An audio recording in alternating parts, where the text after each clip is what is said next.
సమస్యల్ని పరిష్కరించే ప్రయత్నం చేస్తున్నా. మిత్రులారా, మీరందరూ కూడా నాలాగనే వ్యవసాయ కుటుంబం నుంచి మధ్య తరగతి నుంచి వచ్చిన వాళ్ళే కదా. సమస్యలు వస్తే పారిపోతామా? సమస్యలు చూసి ఆత్మహత్య చేసుకుంటామా? లేకపోతే నిలబడి కొట్లాడి సమస్యల్ని పరిష్కరించుకుంటామా? కొంత కష్టమైనా కొంత నష్టమైనా కొన్నిసార్లు ఆవేదన కలిగినా బాధ కలిగినా ఈ సమస్యల్ని పరిష్కరించుకునే బాధ్యత మనది.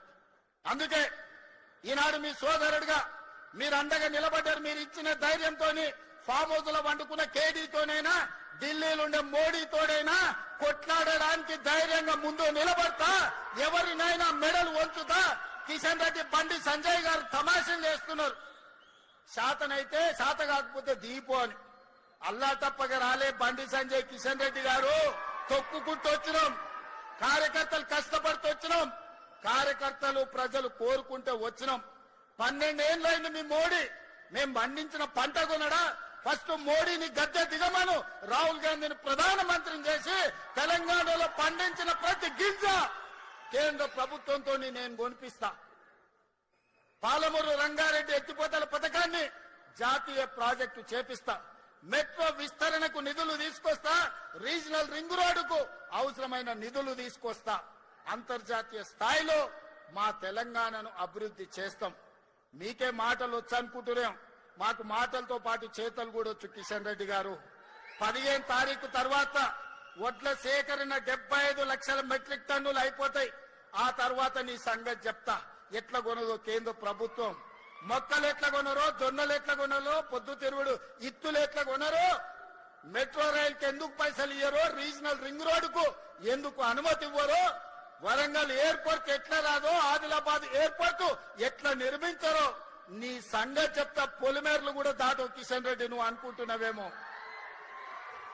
నీ కేంద్రంలో ప్రభుత్వం ఉంది, నరేంద్ర మోడీ గారు ఉన్నారని భయపెట్టాలని చూస్తున్నారు. మర్యాద వరకు మర్యాద దాట మా సంగతి కూడా చూపిస్తాం. ఎవరికేం భయపడేది లేదు. గుండు అరగుండు ఎవరెవరో ఏమేమో మాట్లాడుతున్నారు. చూస్తున్న ఎట్లెట్లా మాట్లాడుతురో. అందుకే మిత్రులారా, ఈనాడు మనం అభివృద్ధి కార్యక్రమాలను తీసుకొని ముందుకు వెళ్దాం. కేంద్ర రాష్ట్ర ప్రభుత్వాలను సత్సంబంధాలు పెట్టుకుందాం. మన అవసరాలు వారికి విజ్ఞప్తి చేద్దాం. మనకు కావాల్సిన అనుమతులు నిధులు తీసుకొచ్చుకుందాం. దీనికి మీరు సంపూర్ణంగా అండగా నిలబడాలి. మీరు అండగా నిలబడితే నాకు ధైర్యం ఉంటది. ఆ గుండె ధైర్యంతో కేంద్ర ప్రభుత్వంతో అన్ని రకాల నిధులు సాధిస్తా. ఈ రాష్ట్రాన్ని నిర్మించుకుందాం. రంగారెడ్డి జిల్లా అభివృద్ధి జరిగితే తెలంగాణ రాష్ట్రం అభివృద్ధి జరిగినట్టే. ఇవాళ 60% ఆదాయం ఈ జిల్లా నుంచి వస్తుంది. ఇక్కడ సంపాదించింది రాష్ట్ర నలుమూలల రైతాంగానికి, దళితులకు, గిరిజనులకు, ఆదివాసులకు, బలహీన వర్గాలకు అందరికీ ఈ రోజు సంక్షేమ పథకాలను అమలు చేస్తున్నాం.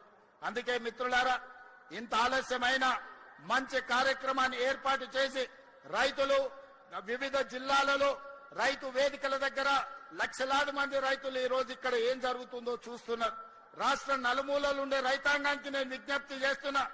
ఒడ్లు పండించుడు ఒక్కటే కాదు, కూరగాయలు పండించండి, పండ్లు పండించండి, పాలకూర పండించండి, కొత్తిమీర మెద్దం కూర పండించండి. అద్భుతమైన మార్కెట్ కల్పిస్తాం. ఆదాయాన్ని పెంచుతాం. దండుగా అనుకున్న వ్యవసాయాన్ని పండుగ చేస్తాం. రైతుని రాజును చేస్తామని తెలియజేస్తూ మీ అందరి దగ్గర సెలవు తీసుకుంటున్న ధన్యవాదాలు మిత్రులారా. నేను ఒక స్లోగన్ ఇస్తా, మీరు అందరు వినండి.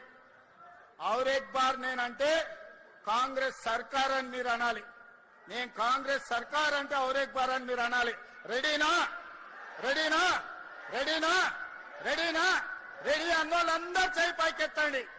ఔర్ ఎక్ బార్, గట్టిగా ఔర్ ఎక్ బార్, ఔర్ ఎక్ బార్, ఔర్ ఎక్ బార్, ఔర్ ఎక్ బార్, ఔర్ ఎక్ బార్.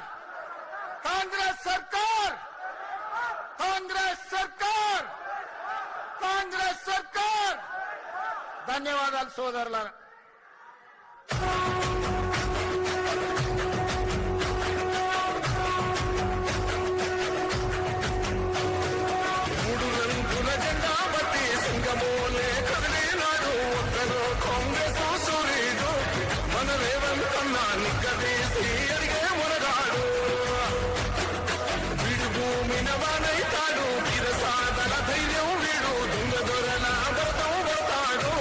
మన రేవంతన్న పేద ఇంటికి పండుగ తెస్తాడు. సోనియమ్మ దినతోని రాములన్న సైనికుడయ్యే పెద్ద కొడుకై యుద్ధం చెయ్య సిద్ధమాయే రేవంతన్న.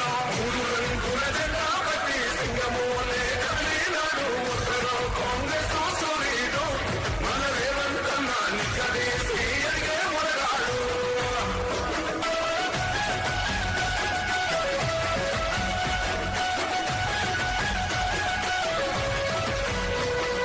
దాడులెన్ని జరిగిన గాని గడవలేదు రేవంతన్న గంతకంతా